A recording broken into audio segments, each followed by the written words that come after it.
भाई विनोद खन्ना जी, विशंबर वाल्मीकि जी, श्रीमती प्रेमलता जी, चंद्रपाल जी, भूपेंद्र जी, शंकर पोपट जी, गौतम चौटाना जी, आशा केंद्र जी, सीमा गैलेरिक जी, सरोज सिहाग जी और भाई रमेश बेकरी अड़ादेव सोनू सिहाग भी और मोहनलाल कौशिक भी, जिनका नाम लिया उनका वंदन और जिनका नाम रह गया उनका भी बहुत बहुत अभिनंदन। ये वैसे इस बात की भाई 9 साल में एक फर्क आया।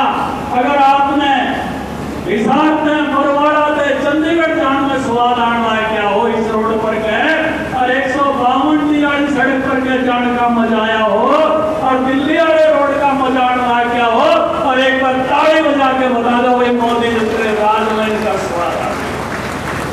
ये है बदलाव। एक समय था जब बदलाव की बातें होती थी, लेकिन हमने बदलाव अपनी आंखों के सामने होते देखा। भाई 9 साल पहले मैं पंचायत मंत्री था और भाई ने शर्त लगाई थी कि पंच सरपंच वो बनेगा जिसके घर ही शौचालय हो, और आज कोई भारत में घर नहीं। ये तो पहले 14 से पहले यह हालत थी। बटेव ने क्या करते, चाल बटेव को दास ने घुमा लिया। लेकिन इससे माताओं बहनों को कितना आराम हुआ, बुजुर्गों को कितना आराम हुआ, बीमार को कितना आराम हुआ। ये पहला प्रधानमंत्री था जिसने कहा देवालय से भी पहले शौचालय चाहिए। बड़ी हिम्मत की बात थी और ये काम ठीक हुआ। तो इसके लिए भी ताली बजाकर स्वागत करना चाहिए भारत के प्रधानमंत्री। मुझे आनंद है इस बात का।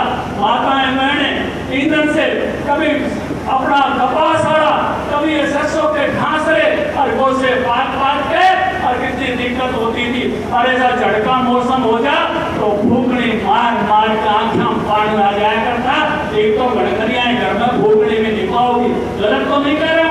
बरवाड़ा में फूकनी मिले, दुकान बची है, बदला है ये जमाना हमारे सामने। पहले तो एक आध सोरी का नाम भी फूकनी कर दिया करते थे। ये बदला है हमारे सामने। ये बदलाव हमने देखा है। नल से जल 2-3 किलोमीटर तक पानी, सिर पर लाने का काम मोदी जी ने कहा हम हर घर में नल से जल पहुंचाएंगे, जिससे हमारी माताओं बहनों को सिर पर बोझ नहीं उठाना पड़े। और ये बदलाव हमने पूरे देश में अपने सामने होते हुए देखा।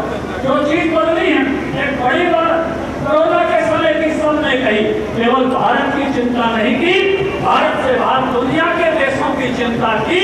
और इसलिए जो नजारा हमने देखा जब हमारे प्रधानमंत्री योगी जी पापा गए तो वहां के प्रधानमंत्री ने चरण छुए। क्यों छुए? जब उनका देश कोरोना में मुसीबत में था, तब मोदी जी ने उनको वैक्सीन दिया था।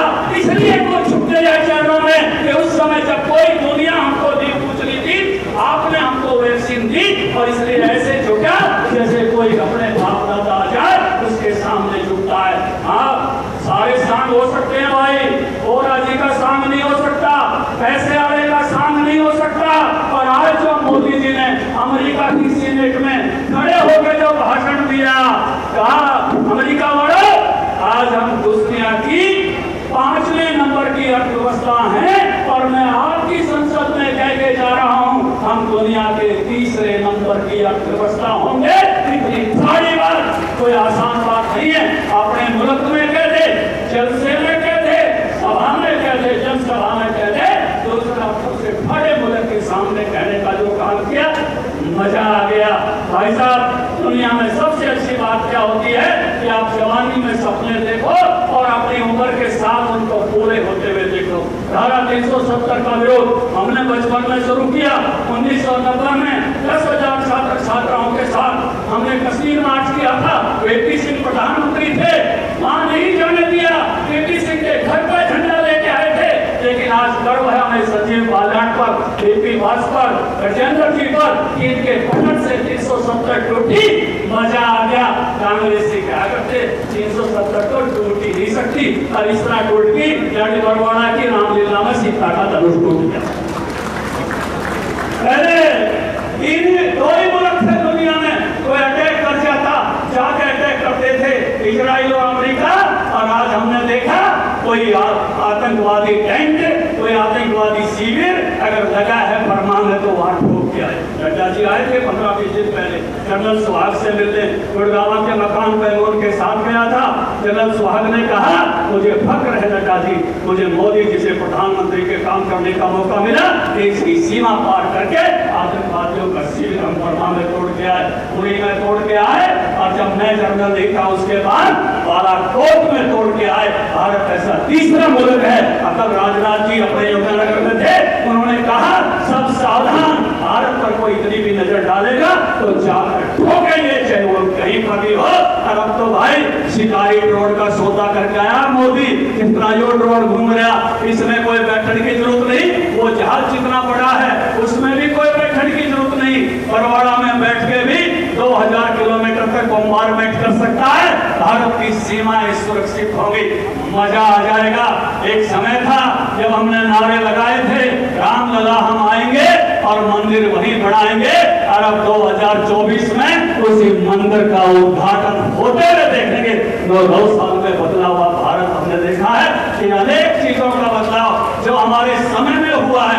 मेरे से पूर्व वक्ताओं ने बहुत सारी बातें बताई हैं, सबका जिक्र मैं नहीं करूंगा, लेकिन एक बात जरूर कहना चाहूंगा, दुनिया में जो सम्मान बढ़ा भारत का, भारत के नागरिक को जो इज्जत बढ़ी, सूडान में फंस जाए तो ले आते हैं, यूक्रेन में फंस जाए तो ले आते हैं, मिडिल ईस्ट में फंस जाए तो ले आते हैं, चाइना में कोरोना में फंस जाए, भारत के नागरिक का जो सम्मान इन 2 सालों में बढ़ा है। सब जगह तिरंगा झंडा देकर निकलने से आज जो भारतीयों की इज्जत होती है, उस इज्जत इस 140 करोड़ की आबादी ने जो मोदी जी को सरकार बनाने का मौका दिया, उसके कारण से हुई है। और मोदी जी भी इसी का शान मानते हैं, इसी के प्रति कृतज्ञता जगाते हैं। भाई कोई बढ़िया काम कर रहे हो, कोई खिलाड़ी बढ़िया रन बना रहे हो, उसको एक पारी और देनी चाहिए कि नहीं देनी चाहिए? मोदी जी को एक पारी और देनी चाहिए कि नहीं देनी चाहिए?